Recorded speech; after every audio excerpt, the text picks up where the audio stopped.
अस्सलामु अलैकुम वरहमतुल्लाहि वबरकातुहू। औज़ु बिल्लाहि मिनश शैतानिर रजीम। बिस्मिल्लाहिर रहमानिर रहीम। वअबुद रब्बक हत्ता यातियकल यकीन। सदकुल्लाहुल अज़ीम। আলহামদুলিল্লাহ, আমরা আজকের আলোচনা পেশ করব হযরত ঈসা আলাইহিস সালাতু ওয়াস সালাম পৃথিবীর মানুষদেরকে তিনটি উপদেশ দান করেছিলেন। এক নম্বর, ওয়া'বুদ রাব্বাকা হাত্তা ইয়াতিয়াকাল ইয়াকিন। আল্লাহ সুবহানাহু ওয়া তাআলা বলেন, ওয়া'বুদ, ইবাদত করো, ইবাদতে লেগে থাকো তোমার গোলামের জন্য, হাত্তা ইয়াতিয়াকাল ইয়াকিন, মৃত্যু পর্যন্ত, মৃত্যু না আসা পর্যন্ত ইবাদতে লেগে থাকো। মৃত্যু না আসা পর্যন্ত ইবাদত ছেড়ো না। মৃত্যু না আসা পর্যন্ত ইবাদত থেকে নিজেকে বঞ্চিত করো না। মৃত্যু না আসা পর্যন্ত ইমান থেকে কোনো প্রকার পরাজিত হলে হবে না। মৃত্যুর পরের দায়িত্ব হলো আল্লাহর, মৃত্যুর আগের দায়িত্ব হচ্ছে আল্লাহ তাআলার গোলামের। আল্লাহর গোলাম যেভাবে চলবে তার জীবনটা সেইভাবে সাজিয়ে রাখবে। দুই নম্বর, ওয়াকাদা রাব্বুকা আল্লা তা'বুদু ইল্লা ইয়্যাহু ওয়া বিল ওয়ালিদাইনি ইহসানা।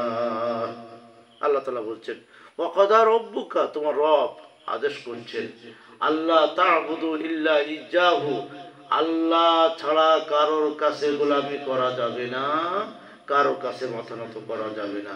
ওয়া বিল ওয়ালিদাইনি ইহসানা, আর পিতা মাতার সাথে সবচেয়ে সুন্দর আচরণ করো।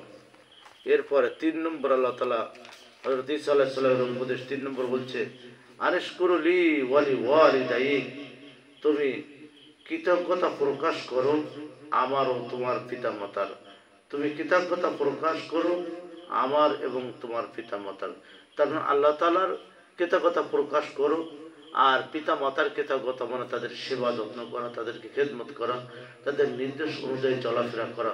আজকে পৃথিবীর ইতিহাসে সবচাইতে নির্যাতিত, নিষ্পেষিত এবং অত্যন্ত কষ্টে আছে যারা, সেই সমস্ত মানুষদের ভিতরে মা এবং বাবা। তাদেরকে সন্তানরা ঘাড়া ধাক্কা দিয়ে বের করে দেয়, তাদের জায়গার উপরে দাঁড়িয়ে, তাদের কষ্টের অর্জিত ঘরের উপরে দাঁড়িয়ে, তাদের কষ্টের অর্জিত অর্থের উপরে দাঁড়িয়ে আজকে মানুষগুলো কে কোথায় যাচ্ছে, কোনভাবে যাচ্ছে, কোথায় কি অবস্থায় আছে, আজকে মা বাবার কোনো খোঁজ খবর রাখার মতন মানুষ আমাদের সমাজে খুবই কম হয়ে গেছে। এই জন্য আল্লাহ তাআলা কত সুন্দরভাবে পৃথিবীর ইতিহাস, পৃথিবীর ঐতিহ্যকে ধরে রাখার জন্য, তোমরা কি জানো, পৃথিবীকে সাজাবার জন্য যাদের আল্লাহ তাআলা যাদেরকে প্রাধান্য দিয়েছেন তাদের নামটাই হচ্ছে মা এবং বাবা। আজকে আমাদের মুসলিম ছাড়া অন্য সমাজের মানুষেরও তাদের ধর্মীয় গ্রন্থে এই পিতা মাতার কথা আছে, মা বাবার কথা আছে। মা বাবা ছাড়া পৃথিবী যেমন অচল, আদর্শ তেমন অচল। মা বাবা ছাড়া পৃথিবী যেমন খুব কষ্টের, আদর্শ ঠিকই তেমন কষ্টের। মা বাবা ছাড়া আদর্শ মানুষের হয় না, পিতা মাতা ছাড়া মানুষ সুন্দরভাবে চলতে পারে না। আল্লাহর কসম দিয়ে বলছি, ওয়াল্লাহি, আল্লাহর কসম দিয়ে বলছি, পিতা মাতা যে কোনো একজন আপনার জীবন থেকে সরে গেলে আপনি বুঝবেন কত আপন মানুষকে আপনি হারিয়েছেন, কত হৃদয় গ্রাহী মানুষকে আপনি হারিয়েছেন, কত সুন্দর মানুষকে আপনি হারিয়েছেন। আর হারাবার আগে যে ব্যক্তিটি লক্ষ্য করে, খেয়াল করে, ওই লোকটা সফল কাম, ওই লোকটা সুন্দর, ওই লোকটা ভালো, আমরা সেই ভালোর দিকে যাব, আলোর দিকে যাব, জান্নাতের দিকে যাব, সুখের দিকে যাব। বিশ্বনবী মুহাম্মদ রাসূলুল্লাহ সাল্লাল্লাহু আলাইহি ওয়াসাল্লাম যেন আমাদেরকে সুপারিশ করে।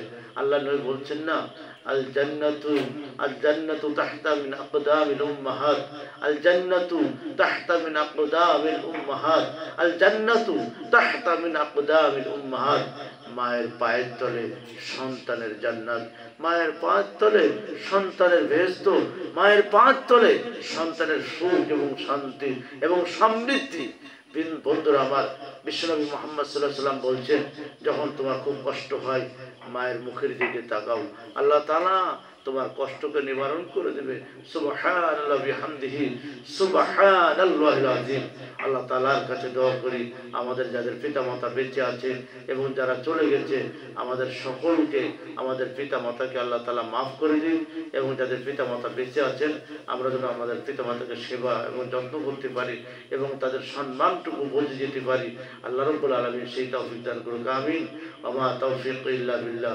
ওয়াসসালামু আলাইকুম ওয়া রাহমাতুল্লাহি ওয়া বারাকাতুহু।